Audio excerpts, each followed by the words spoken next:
So guys, for the first step, I'm going to leave a link down below in the description. You want to head over to this website to download the DirectX and use the runtime web installer. If you do not want to do that, just head over to any web browser and then just type in DirectX, use the runtime, and then go to this link that's by Microsoft.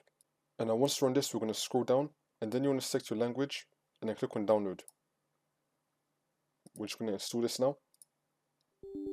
Click on yes, and then click on I accept, and then click on next. You can uncheck install the Bing bar, you can uncheck this, and then click on next again.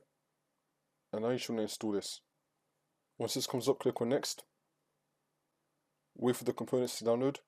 And now once the installation has been complete, just click on finish. And now for the second step, you want to head over to the link which I'm going to leave down below in the description to download the d3dcompiler43.dll. Or you can just head over to any web browser and then type in DLL files and then go to this website called drlfiles.com and then just type in a DLL file and it'll take you to here.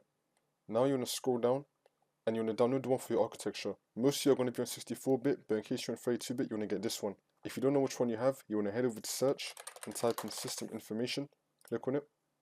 And then it's going to tell you next to system type where you have some 64-bit, so I want to begin the 64-bit one.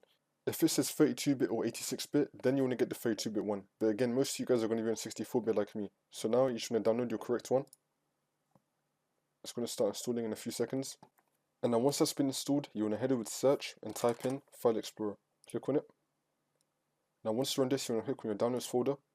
And then you want to find the d3dcompiler file. You want to double click on it. And then you want to find a d3dcompiler DLL file. You want to right click on it and then click on copy. And then on the left hand side, you want to scroll down and then click on this PC. And you want to find the drive where you have Windows installed on. It's probably going to be your C drive. It has a Windows logo on it, so you know it's the right one. You want to double click on it. And then you want to click on Windows. And then you want to scroll down until you find System 32. Here it is. You want to double click on this.